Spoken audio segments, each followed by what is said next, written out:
When the judge was handing out the sentencing in this case, he referred to the defendant as demonically barbaric, and I could not think of better words to describe this case.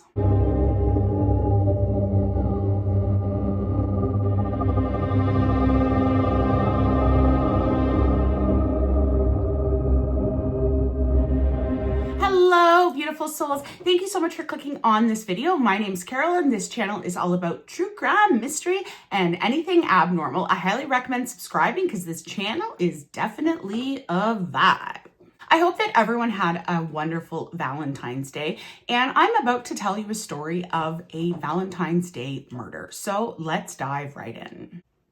Tara Lynn Grant was born in Michigan in 1972. She had a pretty typical childhood. She lived in a rural area and she spent a lot of time with her friends and just really enjoying life. And one thing that Tara, from a very early age, people realized was she was extremely intelligent. After Tara graduated high school, she decided to attend Michigan State University. And while she was attending MSU, Tara met a man by the name of Stephen Grant. He was another young man who was from Macomb County, where Tara was from. They dated and had a pretty good relationship through college. Once they graduated, they decided to get married. And after they got married, they decided that they were going to start a family and raise that family in Macomb County, Michigan. The couple had a daughter, and then 4 years later, they had a son. Tara had always been extremely ambitious, so she was the one who went out and worked, and her husband, Stephen, he stayed home with the kids. Tara was a consultant at Washington Group International, which was an international engineering and construction firm that was based in Idaho. But this job involved a lot of travel. Tara would travel around the country as well as around the world for her job. As I had mentioned, Stephen was a stay-at-home dad, but the couple had also hired au pairs to help care for their children.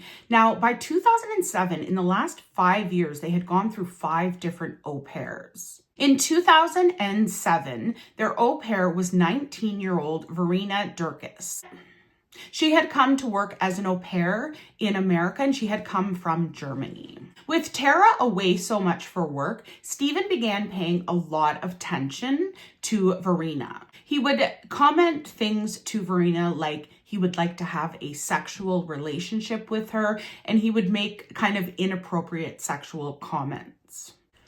So Verena initially turns down his advances because he's a married man. Now, Stephen tells her that her and Tara's marriage is falling apart and there's not, they're probably going to end up getting divorced and the marriage is not going to last. So eventually the two, Verena and Stephen, begin sleeping together. They even went so far as that when Tara was out of town, Verena would sleep in the bedroom with Stephen, like in the couple's bedroom. The au pair would come and sleep with him in the bedroom. And mind you, they have 2 children. Now, they are quite young, but still, it's a very strange situation, in my opinion. One thing about Stephen is he was extremely emasculated that his wife, Tara, was the breadwinner and she was the one who financed the family. Now, it wasn't Tara emasculating him. He had a very fragile ego, and it really hurt his ego that his wife was financially supporting the family. So to feed that ego that was so fragile, him and Verena are sleeping together, and this starts to kind of feed his ego, and he feels, I guess, better about himself for cheating on his wife. And Stephen started thinking about what his life would be like without Tara, and to him, it started to look quite appealing. On Friday, February 9th, 2007, Tara returned home from a trip she had been in Puerto Rico. She went to Puerto Rico quite often for her work, so she had arrived home. When she got home, she was talking to Stephen about a lot of success that she was having at work because she was an extremely smart, hardworking woman and she was doing so well at work. The problem was when she would talk to her husband, Stephen, about successes at work, this made him furious. So when she had come home on that Friday, she told Stephen that she was going to have to leave Sunday night because she had a business meeting to attend on Monday morning. And Stephen was just losing it. The two of them ended up in an absolutely horrific argument. And Tara ended up at one point slapping Stephen and he slapped her back. When Stephen was later questioned by police about this argument that happened, he told police that after the argument, Tara had gotten extremely angry. She left the house and she had gotten into the car. His only description was it was a dark car pulled up and she got in and drove away, and he has no idea where she went. On Valentine's Day in 2007, that was actually the day that Stephen went to the police to file a missing persons report. But it was a really strange way that he filed the report. He did file that she was missing because of pressure from her family and other people in Tara's life. But he really downplayed it, and he was saying to police, oh, this happens all the time. We get in arguments, she disappears. So he was really trying to downplay the fact that she was missing.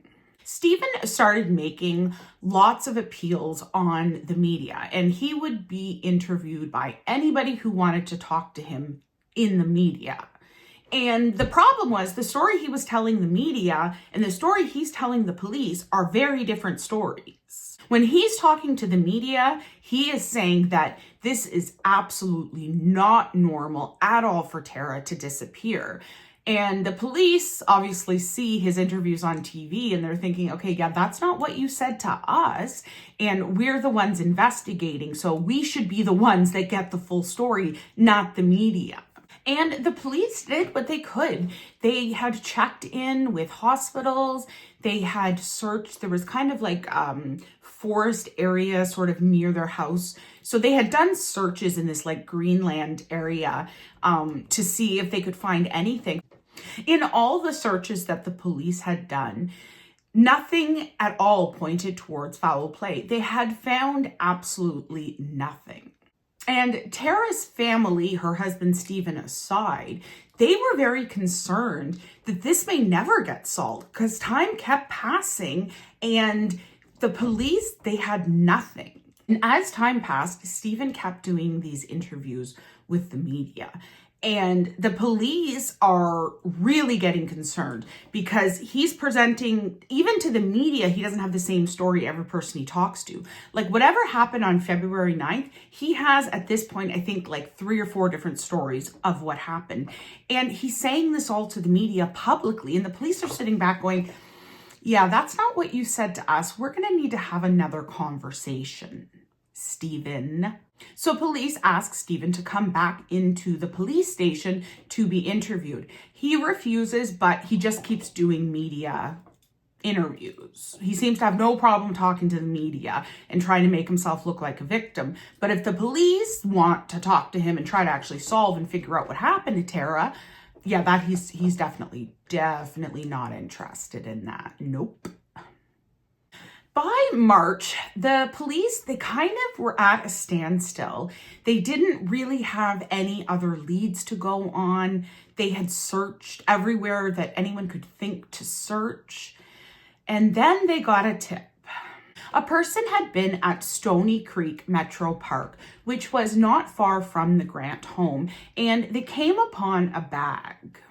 Inside the bag, there were traces of blood and there were traces of metal shavings, which was not something you would think you would find just randomly in a park. They tested the blood and confirmed that it was human blood. So at this point, the police decided we need to search the Grant home because we're not getting any answers from Stephen, and they definitely thought that something had happened to her that was not of her own free will. So as I mentioned, they got a search warrant for the Grant home. They also got a search warrant for a machine shop that was owned by Stephen's father, where Stephen worked sometimes. On March 2nd, detectives began the search of the Grant home and the machine shop. Now, well, they arrive to the home, they tell Stephen, we've got a search warrant. And, he's pretty calm, cool, collected. So he says, yeah, you go ahead and search. I'm just going to take our dog for a little walk. So as Stephen walks away with the family dog, they continue searching. And they end up finding a human torso. The torso was found in a plastic bag in the family's garage, just kind of amongst some clutter. Once they were able to take the torso out, even though it was just the torso based on the clothing, they could tell that it was Tara. I mean, who else's torso would it have been? I mean, obviously they do testing and confirm it's Tara's, but. So as soon as they discover the torso, everyone's like, okay, where's Stephen? Yeah, Stephen, he left. He's with the dog. I don't think he went to walk the dog. I think he fled, folks. Yep, police, he's gone. Out of here. Bye-bye. The search of the machine shop was absolutely horrible. There were traces of Tara's blood and hair through the whole shop. All the machines, everything. It was clear that somebody had dismembered Tara's body in the machine shop. So police's top priority right now is let's find Stephen. Police, as they try to find Stephen, they find out that he just walked down the street a few blocks. He saw a neighbor of his he knew, and he asked if he could just briefly borrow their car, and then he took off and never came back. So Stephen was on the run and the police search begins. Stephen had gotten in the car and drove directly to his sister's house. She lived in the Upper Peninsula in Michigan, and he had gone into her house and he had taken alcohol and sleeping pills and left. He then drove not a far way away to the Wilderness State Park. This was his attempt to take his own life. He drank the alcohol. He took the sleeping pills, and Michigan in the end of February, beginning of March is pretty damn cold. So he thought he would just freeze to death, and that was going to be the end of Stephen, but no, he didn't die. Next day, Stephen called his sister, and police were able to track his phone, he's still in the park. And he was not in good condition when the police arrived and found him. He was suffering from hypothermia, and he was sent directly to a hospital. So he's in the hospital for a little while. He gets better. Nothing severe happened to him. He's fine. And so then police are like, we're going to have a conversation now, Stephen. So Stephen, he realizes there's nothing, like he's caught. So he confesses and he tells police that on February 9th, when they had that argument and Tara had slapped him, he claims he then strangled her, and he told police that he began strangling her and he just couldn't stop himself and he ended up killing her. And something that he pointed out to police on quite a number of occasions was, remember the au pair, Verena? Yeah, he was very clear with police that she was not home when he killed Tara. Now, whether or not that's actually true, who knows? But it doesn't seem like Verena was any part of the murder. But his kids were sleeping in bed when he was killing their mother. And then he said once she had passed, he had to figure out something to do with her body. So that was when he got the disgusting idea to take her body to the machine shop to dismember it. He claimed that it had taken many hours to do this. And what he had initially done was he had dismembered her body, and then he had taken body parts, the torso specifically, and put them in the woodlands where they had found, there was a citizen walking, they'd found the bag that had human blood and metal shavings. So originally he had left the torso there. But then once he realizes that the police are extensively searching the woodlands, He went back, retrieved the torso, and put it back, or not back, but in his garage. And like, his kids are living in that house with their mother's torso in the garage. Like, what? On December 21st, 2007, a jury found Stephen Grant guilty of second-degree murder after a 3-week trial. The judge, when sentencing him, as I had mentioned at the beginning of this video, said that he was demonically barbaric and dishonest. So he was charged with killing and dismembering his wife, and he was sentenced to 25 to 80 years in prison for second-degree murder and 6 to 10 years for mutilating Tara's deceased body. And Tara's young children, who are only 6 and 4 at the time that their mother was murdered, unfortunately will go the rest of their life without their mother. And I mean, obviously without their father, but that's a good thing because... But the children, they were adopted by Tara's sister, and they were raised by Tara's sister. And she also sued Stephen and the estate so that she could get, obviously, any money that the family had should go to the young children. And she, won that lawsuit for the kids. Honor Tara, her loved one started a 5K race, and it was to raise awareness for domestic violence. And this didn't just have a devastating effect on Tara's family, it had a devastating effect on Stephen's family, because Stephen's family, they loved Tara, they loved their grandkids. June 2008, Al Grant, who was Stephen's father, he took his own life because he couldn't live with the fact of what his son had done. And Stephen is still in prison to this day, thank goodness. He will be eligible for parole when he turns 87. So that is the end of today's story. I hope you enjoyed it. If you enjoyed the video, please give it a like. Please leave me a comment to let me know what are your thoughts on this case. It really helps out the channel if you interact with the video. So either like it, leave a comment, whatever, and all of it helps me so much. And I just want to thank each and every one of you for being here, watching the video, supporting the channel. It means so, so much to me. I appreciate each and every one of you. I hope you're all doing amazing. And as always, do something today that makes your soul happy. And I will see you in the next one.